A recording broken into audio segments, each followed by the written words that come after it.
Cherish this moment, hit like and subscribe for more. Ever wondered why some territories, even with their own functioning government, are not recognized as official countries on the world stage? Today, we're diving into the intriguing world of sovereignty, a principle that governs the recognition of states internationally.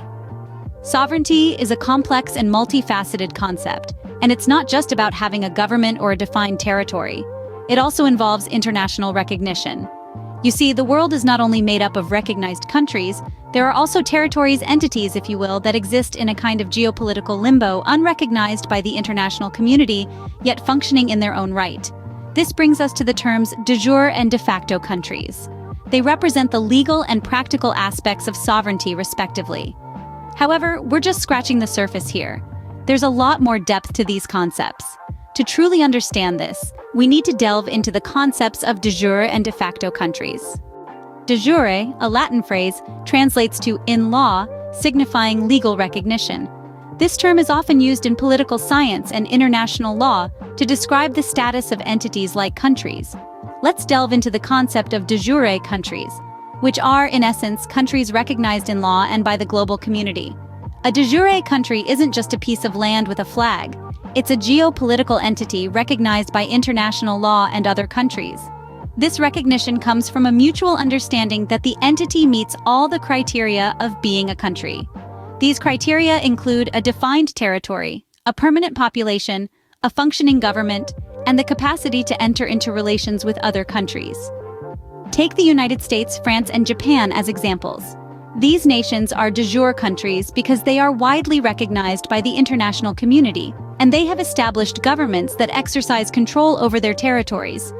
Their sovereignty isn't just a matter of fact, it's a matter of law. Their existence isn't just accepted, it's legally acknowledged. International recognition plays a significant role in this context. It's like a seal of approval from the world, affirming that yes, this entity is a country, and we acknowledge it as such. This recognition gives the country a seat at the international table, allowing it to participate in global affairs and establish diplomatic relations. So, de jure countries have a legal standing.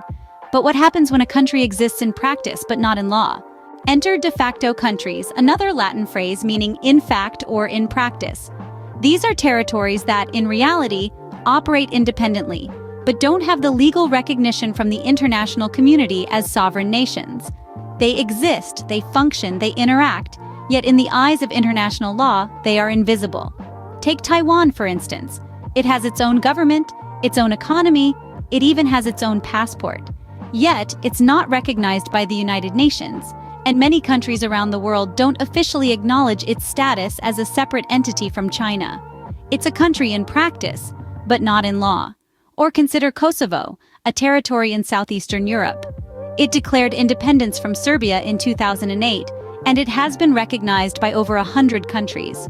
However, it's not a member of the United Nations, and Serbia, along with several other countries, vehemently dispute its sovereignty.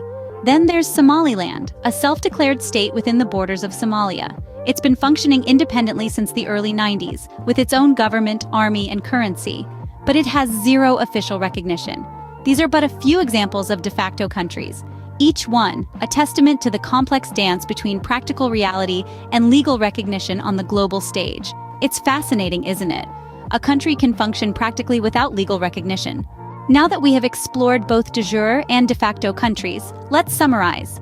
De jure countries, as we've learned, are those that are legally recognized by international law and the global community.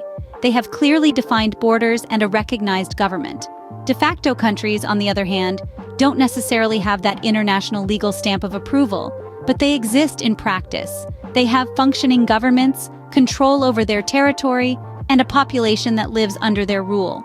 But the crux of the matter lies in the difference between legal recognition and practical existence. A country might exist in reality, but not on paper, or vice versa. And this is where international recognition plays its role. Recognition can give legitimacy, but it's not the be-all and end-all. Remember, recognition varies, but the spirit of sovereignty remains constant. After all, a country is more than just a name on a map. Thank you for watching and stay connected.